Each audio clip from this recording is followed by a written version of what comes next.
maybe you could kick off with a bit of an introduction to this new documentary, The Last Forest, and tell us a bit about why you were motivated to tell the story of this indigenous tribe.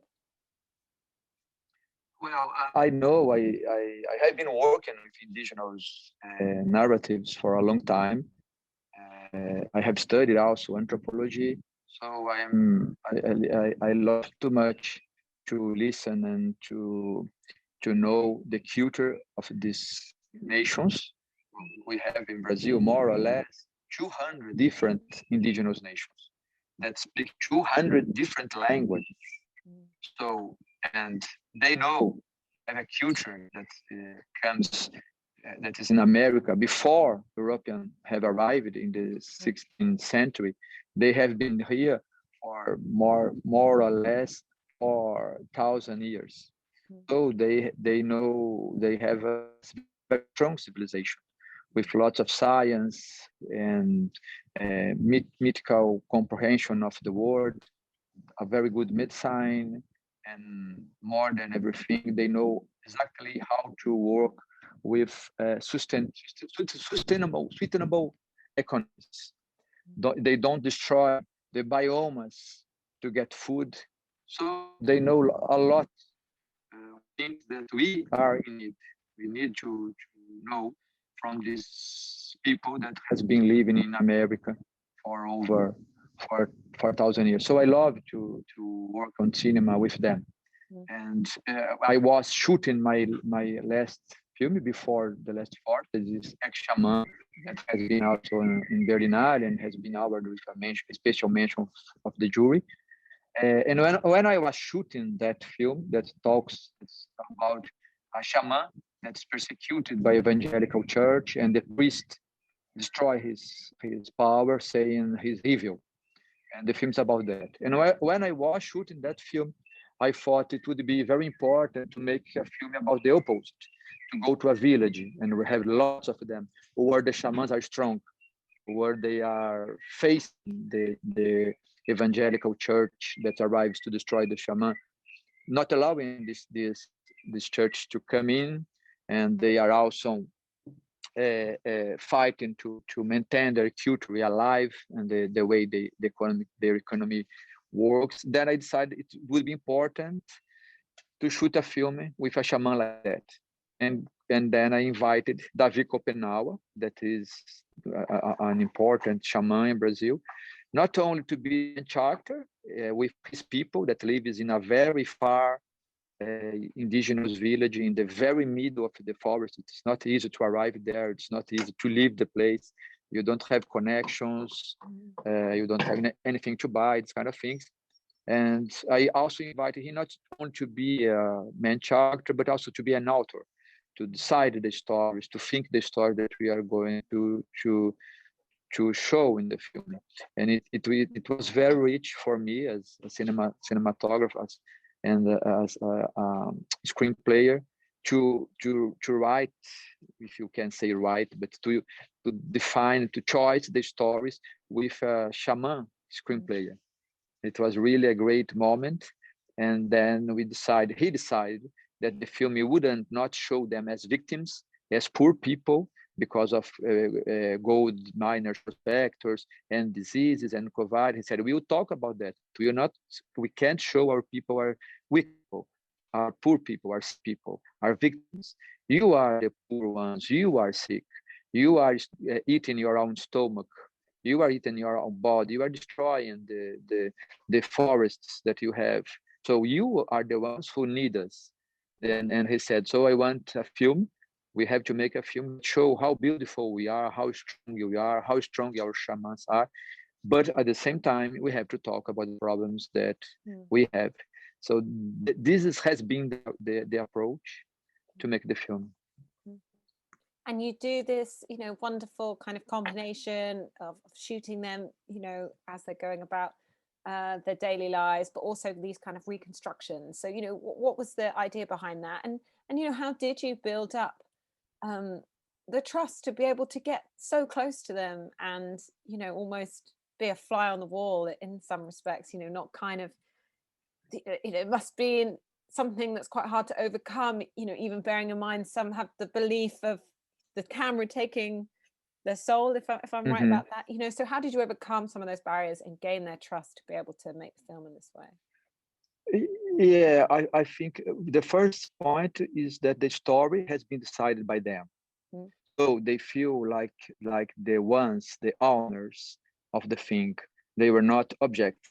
They are subjects. They are the ones who are. So this changes everything.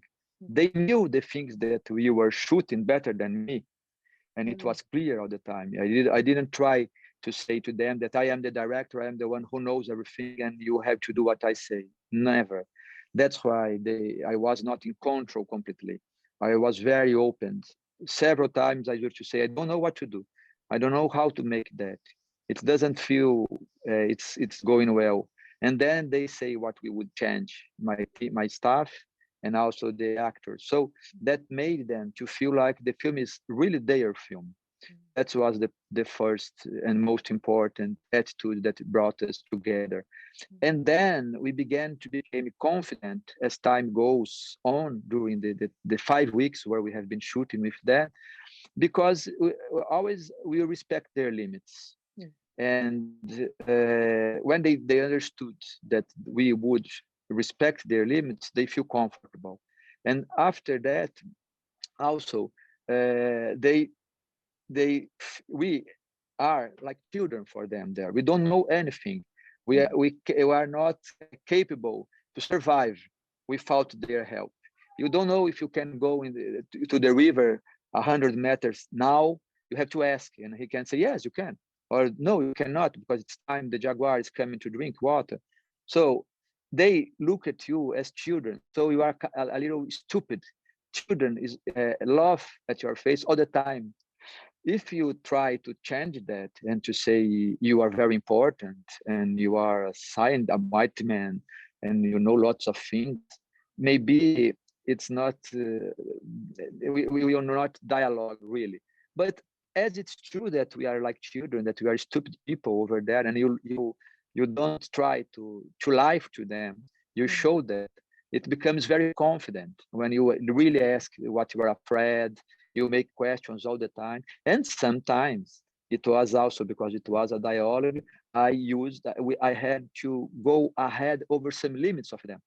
For example, we are looking for the story, and Davi invited to talk with me the older man in the village, and also some warriors, very strong warriors, very important men. And we have been deciding the story among men. One day, one night, I told him, can we bring women to talk here? He said, no. This place, the decisions, strategic decisions in Yanomami are men decisions. They can't be invited. And then, but at the same time, there was an indigenous girl that all the time came to me to tell stories. And I told him, Juana wants to tell some stories. She has very interesting stories that the Yanomami men don't know. Can't we shoot that? And he said, why shall we? Is a woman. The world is changing everywhere. And I don't think white people will feel very comfortable if you only tell men stories. Davi wait for a while, then he came to me and said, Juana is a very strong woman. We can tell her stories also. So sometimes I go through some limit of them, but for a reason that I thought this reason was good enough to propose some changement in the attitude. So it has been so confident that when we were with the camera on, they were absolutely, and also because they are good actors and good actresses, because they never plan in the future. Don't try to control the future. They don't have agenda to write everything that you are going to do. We are here, we know in 5 minutes we will finish. They don't know when things are going to finish. They will see when they're going to finish. They don't think it's loose, it's logical. Try to control the future. How can you try to control the future? The future is the future. We have to wait to see. For example, if I say, tomorrow we will shoot in the lake, okay? they would answer me, if I am feeling well tomorrow, we will shoot in the lake. If I'm not feeling well or not feeling like that, maybe I go to hand. That's the way. Yeah. And that's the wonderful way, because the level of stress is like that. The anxiety, they are not anxious people. They deal much better than me with conflicts. They can, as they are not thinking the future and planning the future all the time, their data is focused in the now, here and now. So they are very focused in what they are doing. And the time for them is plenty of meanings. For us, as we are always planning the future, the moment, we don't give meanings for that. It's empty. Our relationship with the present is almost empty because we are trying all the time to think in the future. They don't do that. So they are very focused in the moment. So if they are to play actors, for example, I asked them once, please, you don't watch the camera. They never watch the camera. They don't forget, oh, sorry, I did that. No, they never do, because they are very focused. And the camera loves that. The cinema loves that. They are not thinking as a white actor or actress that is doing a good shot and is thinking, I imagine this scene in Berlin. And then she's not there, she's in the future. And they are not like that. They're all the time here. They are training since they are very babies, that everything is now. And we have been trying to show that and respect that also. Work in that way a little bit. And you're saying there about how them almost approaching you like children, because to them we don't have the skills, we don't have the competence to survive in the Amazon like they do.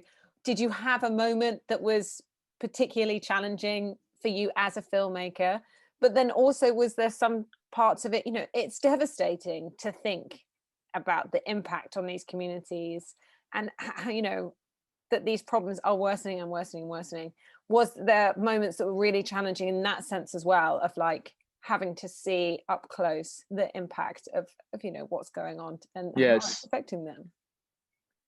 Yes, the impact of watching these awful things that are happening begins when I went to Boa Vista. That's a big city where Davi went to meet me.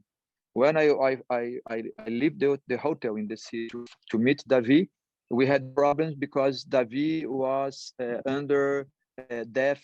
How do we say ameaça? People saying are going to kill him. I don't remember the word in English.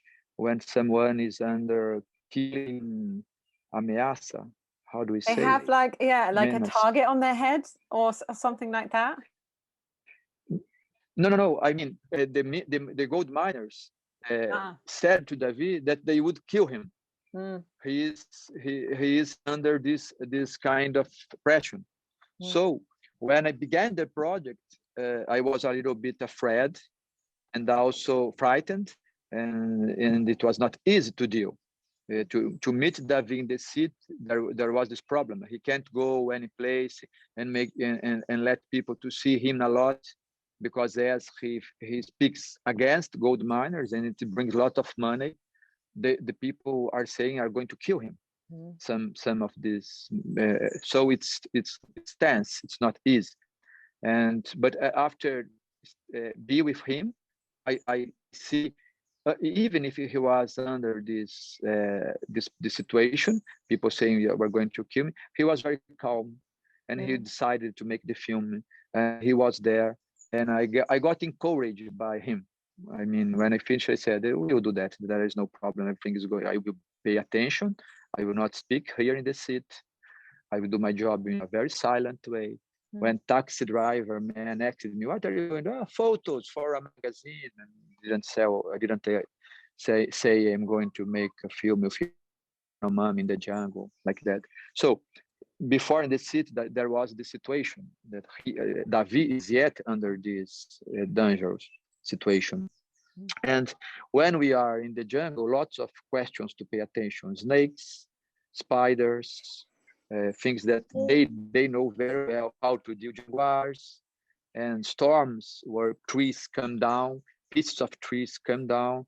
So we had some situations, but the not dangerous, because all the time as we are children, we were together with them. Yeah, they said you can't go to the river alone. You ask us. Someone, maybe a boy of 10 years old, goes together, and then you are well. But if you go alone, you may make something very wrong. And I remember one day we decided to shoot in a place far from the village, where there is a beautiful water place, and we need to shoot there.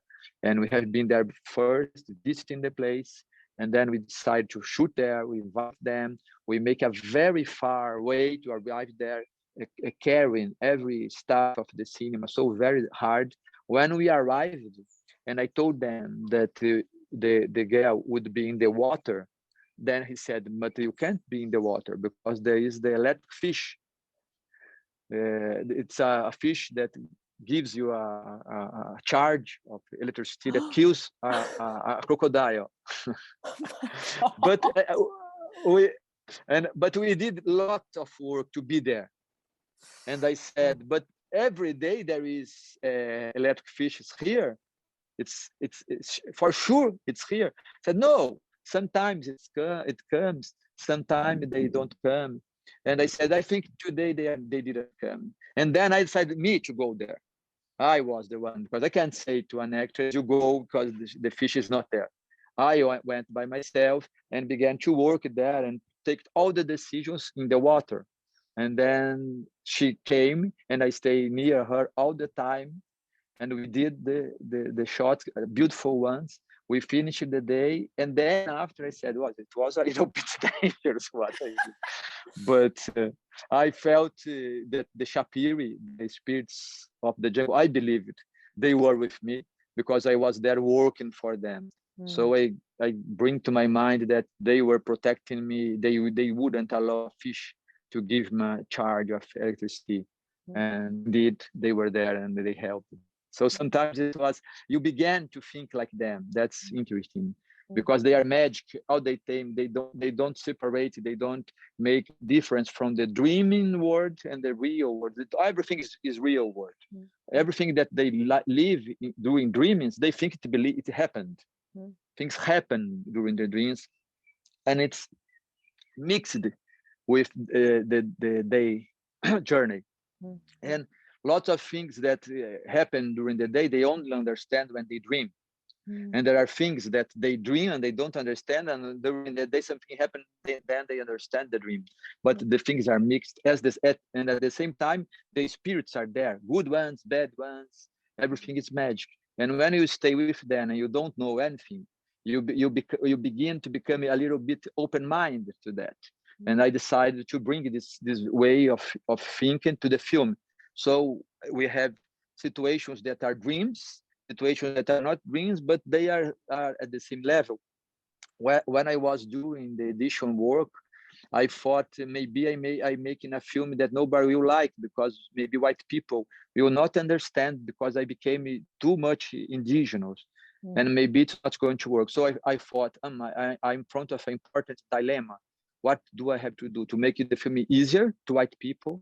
Or I continue what I decide with David and we make this film. Then I take the decision. If white people don't understand, okay, I will do the indigenous people. We have 800,000 indigenous people in Brazil. It's enough.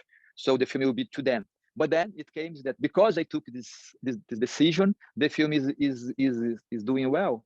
Has been invited to Berlin, and lots of other festivals are inviting the film. Maybe because I took the risk. And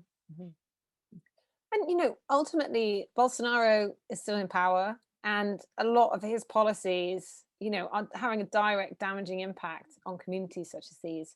So what do you think about the timing of putting a film like this out, and what would you hope the impact might be? Do you feel optimism for the future, that things can change and there can be social impact from cultural things such as documentaries? Yeah, if on one hand, the film tried to show that how strong and how civilized and how much we have to know with them. But on the other hand, the film also needs to show that gold miners, prospectors invaded their land. More than 20, near 20,000 miners, gold miners, are in their land, invaded their land, and are destroying the jungle completely. And also they work with mercury, that's a heavy metal.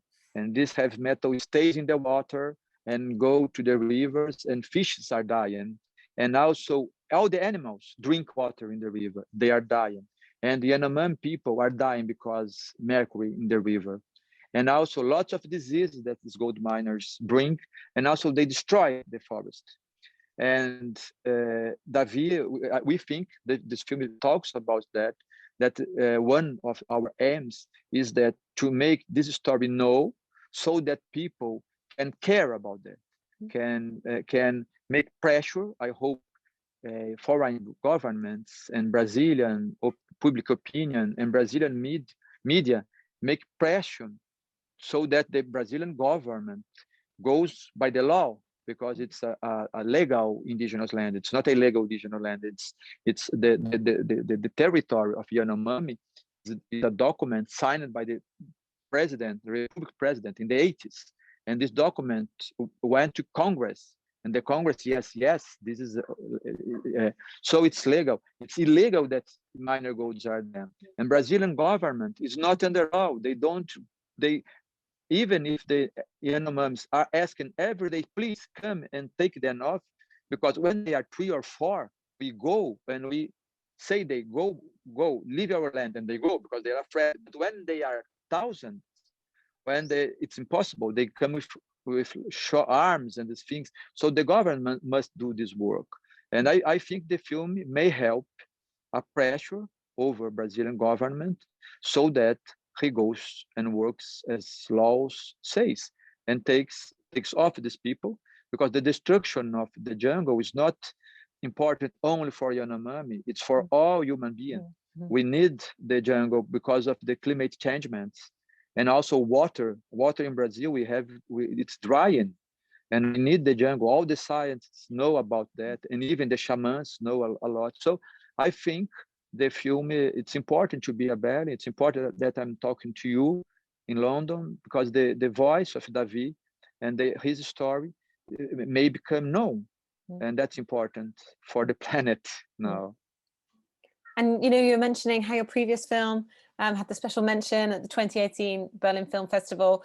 What does the Berlin Film Festival mean to you, and to have your film showing as part of it, even if it might be virtually? Yeah, for me, it's very important, because when our film goes to a festival as Berlin or Cannes or Venice or Toronto, what happens is the film became a worldwide film. It's not only local. It becomes this is the more important. And when we go to a so important festival as Berlin, the next day we have been invited to festivals in South Africa, in India, in Israel, in Canada, United States. So the film is going to be shown because of Berlin. It's going to be seen, and we do the cinema for that. So Berlin's or these festivals are very important for that, on one hand. On the other hand, when it's a presential festival that maybe on June we will have, for us that live in a place far from everywhere, when you go to a festival like that, you meet a lot of people, interesting people, journalists and directors and the staff from the cinema, and we change a lot. We talk a lot how it's making cinema in Africa today. I can ask you which is good films that you have seen in Berlin this year that I need to go to see. So it's very, very interesting for me also, an opportunity to live my reality with its intensity and change with so many interesting people with different realities, everybody connected to cinema, everybody trying to make stories. So I love the moment, and I hope in June we can have this. Yeah, fingers crossed. And then I've run out of my time, sadly, but just very quickly, do you already know what you might tackle as the next topic for your next film? Will it be again, another tribal community, or would it be something different completely? Yeah, I have an invitation to think about a show for one of the streaming companies like Amazon, Netflix, HBO, and to make a show about the moment where white people arrive in America, but by the point of view of indigenous people, a fiction. That's the historical fiction in the 16th century, in the end of the 15th century, showing how indigenous people were living, but with fiction stories, in the moment they see white people arriving from the sea. So in the very beginning, I accept the invitation, and I'm trying to write some, because I also am a writer for fictions, but in general for other directors. And and I thought this project is very beautiful. I really don't know if I'm capable to make something good in this, but as I have been working with them for a long time, and of course I'm inviting some of them to work with me, I think maybe this is going to be interesting. So I will be for a while concentrated in the indigenous stories, but in the past, but working with the ones that are thinking the words now. I have some philosophy, indigenous people, some historians, indigenous people that I will invite to work together. So I think it will be a good moment also, a kind of village, virtual village, people in different cities, different places working together. Yeah. Well, that sounds amazing. Well, thank you so much for sharing all that with us and for this wonderful eye-opening documentary. And yeah, can't wait to see your next project and hope that everything goes well for you at Berlin Film Festival and beyond. Thank you very much. It was a pleasure to talk to you. So and nice I hope if we can see on June. Yeah, definitely. Enjoy the sunshine and know there's some people on the other side of the world feeling jealous. I hope so. So see you soon. Thanks a lot. Thanks a lot. For your time Cheers. and Sorry attention. to speak to you. Bye. Bye-bye. Bye. Bye. Bye-bye.